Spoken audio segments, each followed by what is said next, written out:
क्या यमन की हुथीज को चाइना ने दे दिया है ब्रह्मास्त्र? चीनी सैटेलाइट से रेड सी में माहौल हुआ टाइट। अमेरिका को चित करने के लिए चीन की नई चाल या ट्रंप काट रहे खाली पीली भोकाल? उधर ईरान के लिए खुलकर उतरा रशिया, दोनों मिलकर उतारेंगे क्या दुश्मन का नशा? आजाद बोल इंडिया में आपका खैर मकदम है। आपके साथ मैं आदिल खान आजाद। इस वीडियो में आपको बताने जा रहे हैं, एक तरफ हुथीस और चीन और दूसरी तरफ ईरान और रशिया की जोड़ी ने किस तरह अमेरिका और इसराइल के लिए बड़ी मुश्किल खड़ी कर दी है। शुरुआत लाल सागर से करते हैं। रेड सी में मिसाइल्स चल रही हैं और रिमोट कंट्रोल किसी और के हाथ में है। नाम यमन के हुथीस का है, लेकिन निशाना लगाने में मदद कर रही है चाइना की एक सैटेलाइट। ये वही चाइना है जिसके जहाजों पर हुथीस ने रेड सी में हमला न करने का वादा किया है। तो क्या हुथीस की मदद करके चाइना एहसान उतार रहा है? 18 अप्रैल को 2025 18 अप्रैल को एक खबर आई। वो खबर आपाधापी में पीछे रह गई, लेकिन बड़ी अहम। सुनिए जरा। दरअसल अमेरिकन नेवी के जहाज हों या स्वेज कैनाल की शिपिंग, हुथीस के अटैक्स बरकरार हैं। और अब अमेरिका ने खुद कह दिया है कि हुथी के पीछे खड़ी है एक चीनी सैटेलाइट कंपनी। नाम याद रखिएगा, चैंग ग्वांग सैटेलाइट टेक्नोलॉजी कंपनी। ये वही कंपनी है जिसे अमेरिका ने पहले रूस के वैगनर ग्रुप को इमेजरी देने पर ब्लैकलिस्ट किया था। और अब इस पर इल्जाम है कि ये कंपनी हवा में हुथीस के ड्रोन को एग्जैक्ट गाइडेंस दे रही है, प्रॉपर कोऑर्डिनेट्स दे रही है कि कहां पर जाकर किसका टैंक या किसका शिप खड़ा है, वहां पर जाकर मारना है। पूरा कोऑर्डिनेट, एक एक लोकेशन। ये अमेरिकन टारगेट्स पर सीधा वार करने में मदद कर रही है सैटेलाइट। अमेरिका का स्टेट डिपार्टमेंट कह रहा है कि ये चाइना का डायरेक्ट सपोर्ट है ईरान बैक्ड हुथीस के लिए। और उधर चाइना कह रहा है हमें इसके बारे में कुछ पता नहीं, हम तो अमन चाहते हैं जी, हमें क्यों इसमें घसीट रहे हो? आपके पास क्या प्रूफ है? प्रूफ कैसे थे? चाइना कभी कबूल नहीं करेगा कि वो हुथीस की मदद कर रहा है, जबकि सच ये है कि हुथीस अपने दम पर अमेरिका के हाईफाई एयर डिफेंस सिस्टम को भेद नहीं सकते। तो चाइना, ईरान और रूस हुथीस की मदद करते हैं, गाय बगाए ये बात सामने आती रहती है। लेकिन ये सब हुआ क्यों? दरअसल नवंबर 2023 से हुथीस कह रहे हैं कि वो गजा के फलस्तीनियों के साथ हैं और तभी से रेड सी और गल्फ ऑफ एडन में जहाजों पर अटैक्स हो रहे हैं। अमेरिका भी बदले में हमले कर रहा है फुल फोर्स के साथ, लेकिन हुथीस भी रुक नहीं रहे। अब जब पता चला है कि इन अटैक्स के पीछे सैटेलाइट इमेजरी का हाथ है, तो चाइना का नाम सीधा पिक्चर में आ गया। और इस बार सिर्फ शक जाहिर नहीं किया गया, बल्कि अमेरिका का ऑफिशियल स्टेटमेंट आया है, सरकारी बयान, आधिकारिक बयान, कि चाइना की सैटेलाइट कंपनी हुथीस को हमलों में मदद कर रही है। अगर अमेरिकी हुकूमत खड़े होकर यह बयान देती है तो मामला सीरियस है। हुथीस का कहना है कि अगर गजा और वेस्ट बैंक पर इसराइल हमले रोक देगा तो हम भी हमले बंद कर देंगे। लेकिन यहां एक और एंगल है। ट्रंप कह रहे हैं मैं गजा की जंग बंद करवाना चाहता हूं, और जब वो सदर नहीं बने थे तब से वो ये कह रहे हैं। लेकिन रिपोर्ट्स के मुताबिक वो इसराइल को हथियार भी दे रहे हैं और जंग ना बंद करवाकर यमन पर हमले भी कर रहे हैं। अब ये समझना मुश्किल है कि ट्रंप सॉल्यूशन चाहते हैं या बस टीवी कैमरा के सामने एक और भूकाल काट रहे हैं। दोस्तों, इस सब के बीच अमेरिका ने यमन के रस ईसा फ्यूल पोर्ट पर स्ट्राइक की है। 80 से ज्यादा लोग मारे गए यमन में। ये वो पोर्ट है जिसे हुथी अपने ऑपरेशंस के लिए यूज करते थे। ये उनकी इकोनॉमी की भी बैकबोन है। अमेरिका का मैसेज क्लियर है कि जो भी सैटेलाइट के सिग्नल पर मिसाइल चलाएगा उसका सिग्नल हम परमानेंटली म्यूट कर देंगे। ये सिंपल मिशन नहीं है, ये जियोपॉलिटिक्स 2.0 है, जहां अटैक हुथीस की मिसाइल से होता है और मैप भेजती है एक चीनी सैटेलाइट कि यहां पर मुन्ना खड़ा है, जाओ मारो। और जब एक तरफ से मिसाइल चल रही हो, दूसरी तरफ से सैटेलाइट गाइडेंस मिल रही हो, तो बीच में अमेरिका खामोश नहीं रह सकता।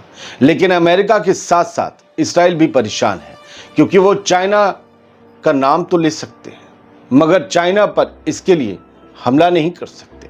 यानी चाइना रेड सी में पावर बैलेंस करता रहेगा और हुथीस भी उसके सहारे हमले करते रहेंगे।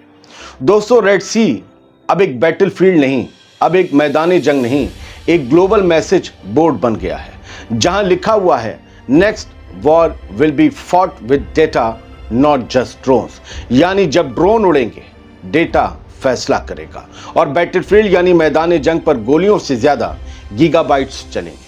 जहां पहले टैंक और तोप दिखते थे, अब वहां एआई मॉडल्स और सैटेलाइट फीड्स डिप्लॉय हो चुके हैं। चाइना की मदद से हुथीज के हथियारों को जिन साथी कंपोनेंट्स का साथ मिला है उनके नाम क्या है पता है? Surveillance, satellite imagery, AI based target prediction. लेकिन अमेरिका इन सब का मास्टर है। टारगेट प्रिडिक्शन के अलावा डिजिटल वॉरफेयर अमेरिका की मजबूती है। ये हुथीज के भी हाथ में आ चुका है। मामला बराबर का तो नहीं है, लेकिन फिर भी उतना आसान नहीं अमेरिका के लिए जितना और जगह होता है।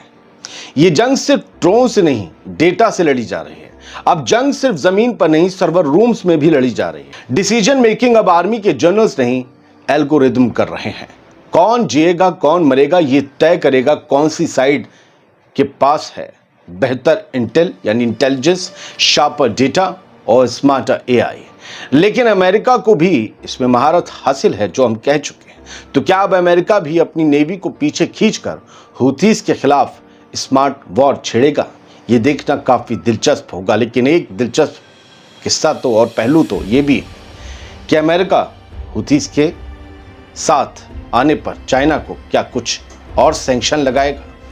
क्या ये चाइना को और ज्यादा तंग करने का ही एक इल्जाम भर है, या वाकई चाइना हुथीज की मदद कर रहा है? पता नहीं, वक्त बताएगा। अब रुख करते हैं ईरान और रूस वाली खबर का। ईरान और अमेरिका दो ऐसे मुल्क जिनकी टेबल पर बातचीत से ज्यादा सैंक्शंस और शक रखा होता है।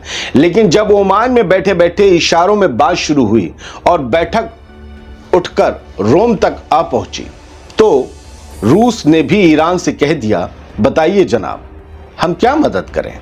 रूस ने जुमे को ऐलान किया 18 अप्रैल को कि वो ईरान और अमेरिका के दरमियान न्यूक्लियर मुज़ाकरात में हर मुमकिन मदद करने को तैयार है, ईरान को हर मुमकिन मदद देने को तैयार है। रूसी फॉरेन मिनिस्टर सरगेई लावरोव ने मॉस्को में ईरान के फॉरेन मिनिस्टर अब्बास अराक्ची के साथ 18 अप्रैल को एक प्रेस कॉन्फ्रेंस की।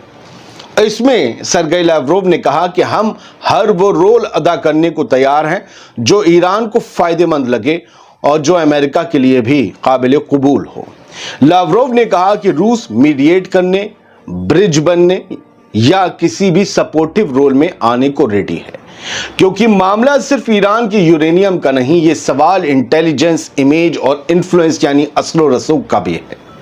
वहीं ईरानी फॉरेन मिनिस्टर अब्बास अराक्ची ने कहा कि वॉशिंगटन के रवैये में संजीदगी तो दिखी है, लेकिन डायरेक्ट बातचीत अभी भी मुमकिन नहीं है गुरु। क्यों?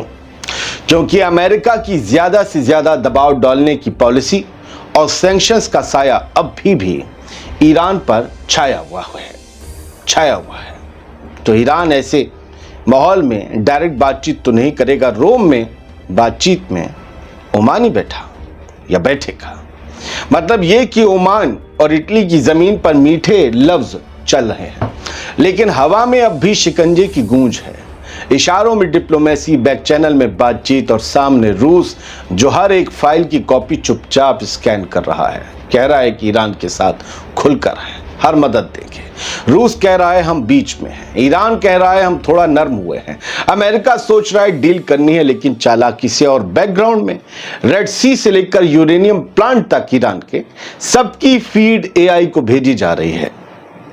ये बस न्यूक्लियर डील नहीं, ये ग्लोबल स्ट्रेटजी का एक नया मोड़ है, जहां बातों से ज्यादा मायने रखता है कौन किसकी बात सुन रहा है और किसका डेटा किसकी जेब में जा रहा है।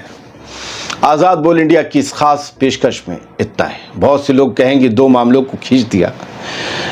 खबरें इतनी खास थी कि वक्त भी इनके लिए कम है। समझाना जरूरी है उन लोगों के लिए जो समझना चाहते हैं, बाकी के लिए शॉर्ट्स और रील्स बहुत हैं। हमारा ऑफिशियल फेसबुक पेज जाकर ज्वाइन कीजिए। इस वीडियो के हर वीडियो के पहले कमेंट में पिन किया हुआ कमेंट होगा। ओरिजिनल होने की तस्दीक यही है कि मेरे अलावा आज़ाद बोल इंडिया के यूट्यूब वीडियो में कोई कमेंट पिन नहीं कर सकता, आज़ाद बोल ही कर सकता है। उसमें जो लिंक दिया होगा वो ओरिजिनल है, बाकी उस चोर का काम तो लग ही रहा है। हो जाएगा जल्द। शुक्रिया, सलामत रहिए, खुश रहिए।